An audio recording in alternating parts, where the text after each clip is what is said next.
Hello, and welcome to my first ever YouTube video. I'm mainly going to be focusing around racing content and such, and that racing content will surround mostly F1 2020. But here we are. This is FOCC XRL. This is the second round of the first season of FOCC XRL, and we're out. And this is short qualifying, and we haven't done a run yet. We were planning to start on the medium tire because that seemed like the optimal strategy around Zandvoort for me. And so we're out now warming up the tires for our medium lap run, our one and only run in qualifying. So it's crucial that we get a good lap in as we head to the end of our out lap. Tires are warmed up, engines ready. We head around the penultimate corner to set up for our flying lap. I was averaging around low minute 9 on the medium compounded tire. My best lap on the medium would be 1 minute 9.0. As we head into turn 1, pretty good. Stay tight to the racing line on the apex and then go out wide, use all the curb. And we head into turn 3, go tight, run out wide mid corner, and then get on throttle as early as possible. Through here, just minimizing the run up to this corner right here. Dab on the brakes, get full throttle as soon as possible, and you can see right here, yeah, we have invalidated our one and only run in qualifying, and that means that we will start from the back of the grid. And that was just the start of our bad luck around here. It was a crucial lap and we messed it up here, and so we've abandoned the lap now and we're heading back into the pit lane to end our qualifying session right there. There's nothing we can do because we only left enough time to go out for one lap and we invalidated. So we head back into the pit lane, and you can see the results on screen. Aiden is rated with pole, and we're all the way down in last place with no time set. Now we're here, onto the race now with our strategy selection. We're gonna still start on the medium, or at least we wanted to, and you'll see what I mean by that in a second. Just checking that everything's okay, plus 2 laps of fuel as I wanted. And you can see that below, the selected strategy is not actually the one that we customized, and you're going to see right here that the soft tire is still on the car. And I didn't realize this until I readied up, and I thought, well, what could get worse from here? I've invalidated my quali run. I've chosen the wrong strategy. What could possibly go wrong?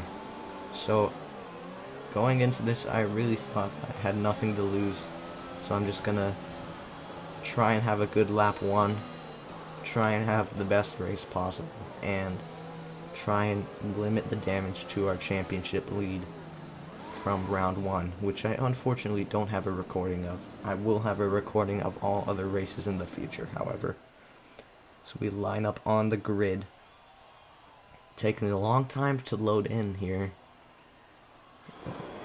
But 1, 2, 3, 4, 5 red lights, 12,000 RPMs, overtake engaged. It's lights out, good reaction time from us. It's been a pretty okay start. We're alongside Raikkonen, and we're gonna go around the outside of Ricardo here. And you're gonna see in just a moment how bad our lap 1 is gonna be. As Ricardo brakes early, we don't expect it. And now we have damage. And you can see Red Rex up ahead, who also has damage. We're ahead of Ricardo now, but we will have to pit at the end of this lap now. And as Jeff says there, and there's a McLaren in the gravel right there. You can see Jeff asked us for a new strategy, and we confirmed the strategy there. And you're going to see in a moment right here that Red Rex is going to dive down the inside here of Alex Albon, and we have to turn out of the corner in order to avoid crashing into the back of Albon here. But into the chicane, we're going to have a look around the outside here.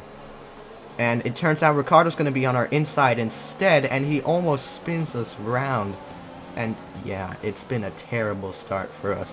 One of the worst starts I've ever had on any game, as the leader has already finished the first lap.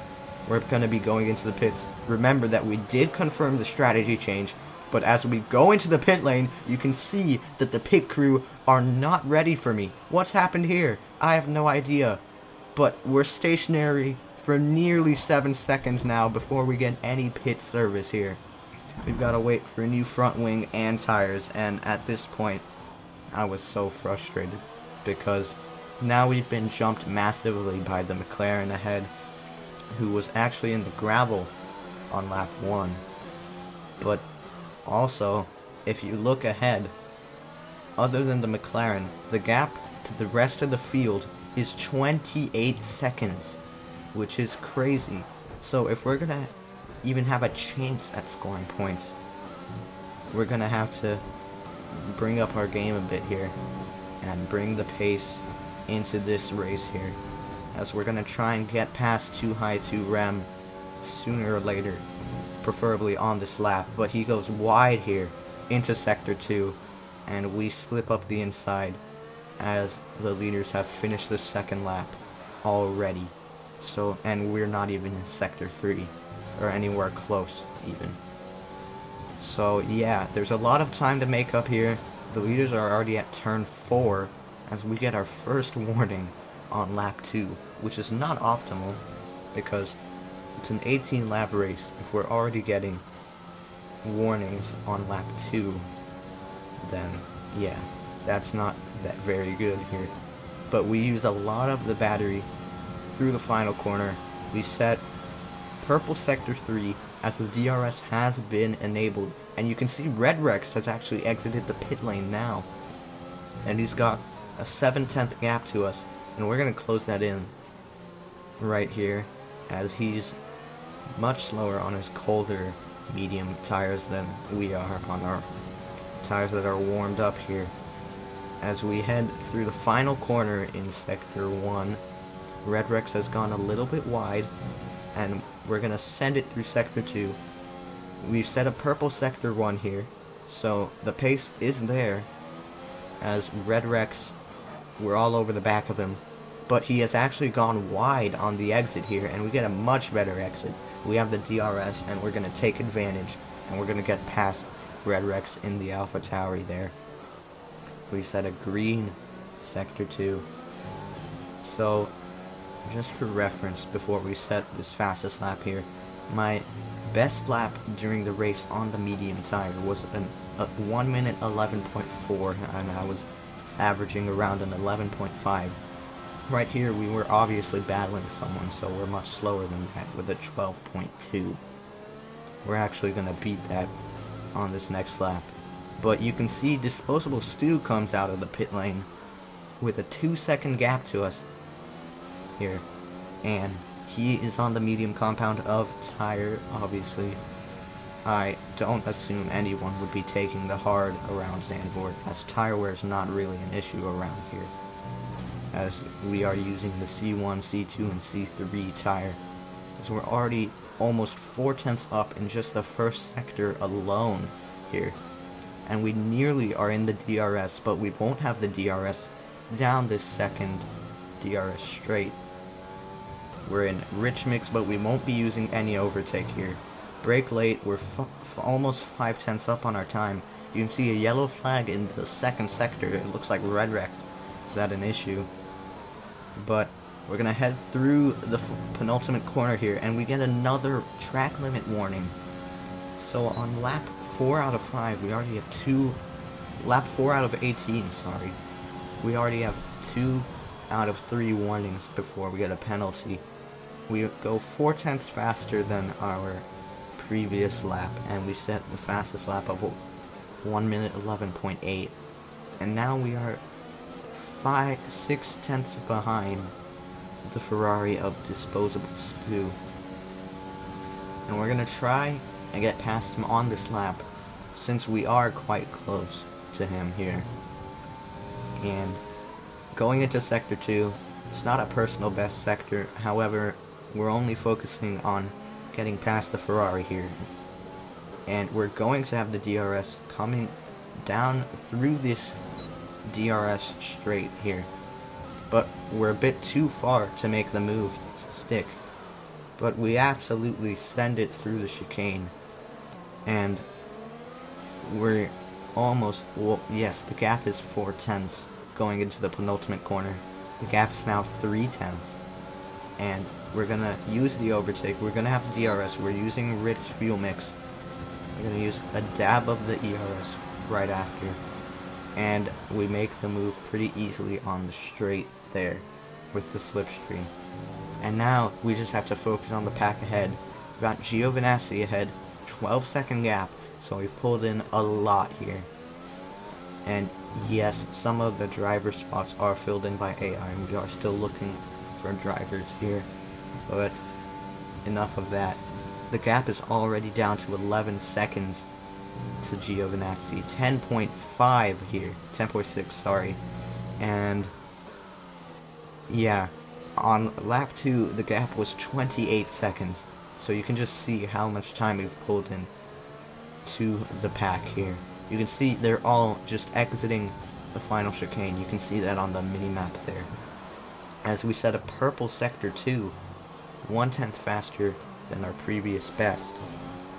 And the focus now, as there's another yellow flag in sector 2, it looks like Red Rex again quickly recovers, however.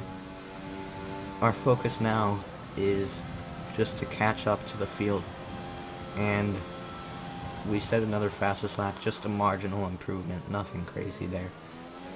And field is now exiting turn 4, and now we're just going through turn 4, so you can kind of use that as a reference to how big this 7-second gap really is. P16 gap to car in front is 8.4 seconds. They're on old softs. The gap to the car behind is 1.8 seconds. They're on fresh mediums. Pit strategy complete.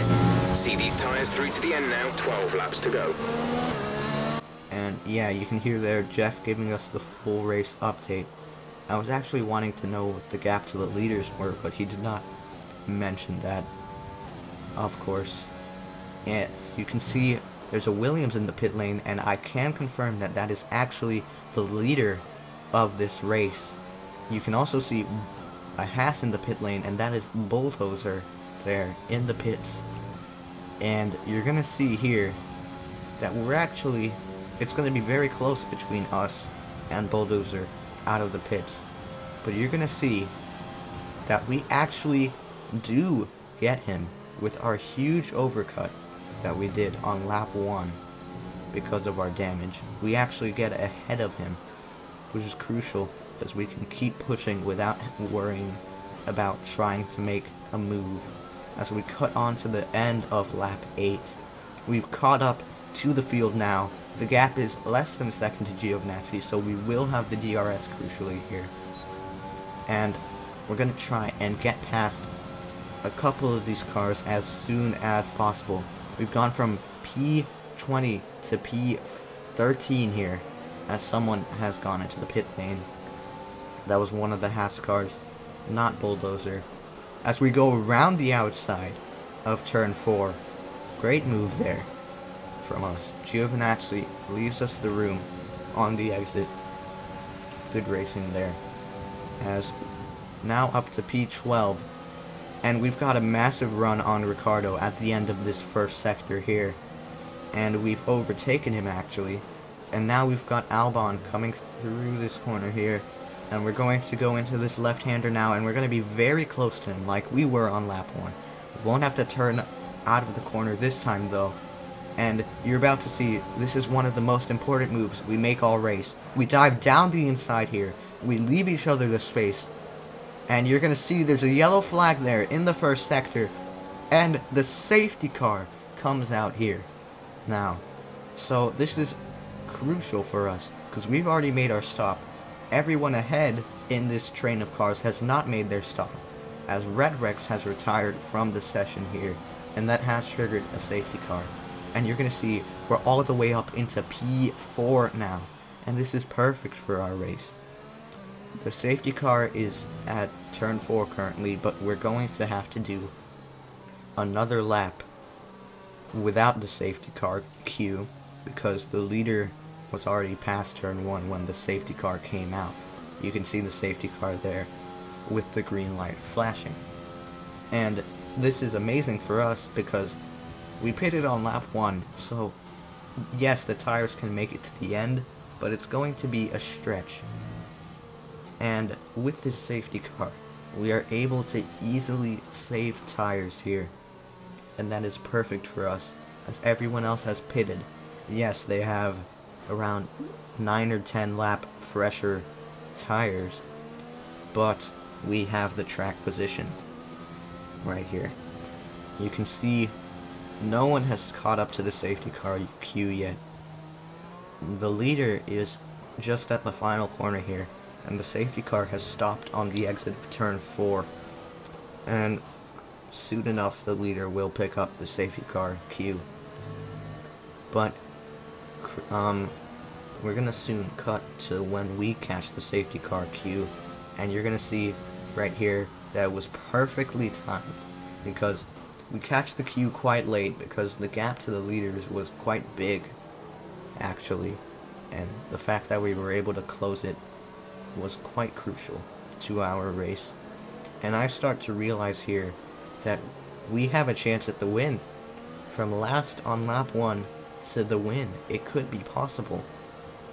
And we've timed this perfectly because the safety car is actually going to come in at the end of this lap. So we've caught the safety car queue at a perfect time here because our tires aren't cold. We haven't saved an unnecessary amount of fuel. And you can see now Raiden will control this restart in the Williams. You can see just Kimi has a 3-second penalty for track limits. So at this point, we are currently on the podium with penalties added. But you're about to see here that Aiden gets hit into the wall by Kimi. And now no one knows what's happening here. Who knows who is controlling the restart? Aiden darts into the pits, Kimi dives into the pits, and Triple G is controlling this restart. But we're side by side into turn 1. We lock up a little bit, but we come back at him through the corner, but we have an oversteer, and we hit the wall. And that is our chance at the win. Completely gone now. Luckily, we didn't lose another position to Throne Globe in the Renault behind us. But at this point, Aiden retires from the session after being taken out, basically, at the restart. And Jeff is asking us for a new strategy, but we are going to nurse this broken front wing to the end of the race, because if we pit now, we will be in last, and all of this will be for nothing. So, at this point, I was just hoping that Triple G got a corner cutting penalty, and I was able to stay within 3 seconds. But you're about to see here that that was not the case, as we head through the penultimate corner on lap 12 here. You're gonna see a few frames of the gap. It just kept increasing over and over and over again. And you can see we're heading through the penultimate corner, through the final corner, on the final lap of this race. We come home from P20 on lap 1 to finish P2 at the end of this race. Yes, the chance of the win was there, but P2 I will definitely take after after the start that we did have. We do get driver of the day from, obviously we made up 17 positions there, and you can see us on the podium right there. Triple G with the win there brings himself into second for the championship order, but we have limited the damage to our championship lead, and we are still in first by, I believe, is 14 points in this championship. So this was overall a very good race. You can see the results here. I hope you enjoyed, and I'll see you in the next one.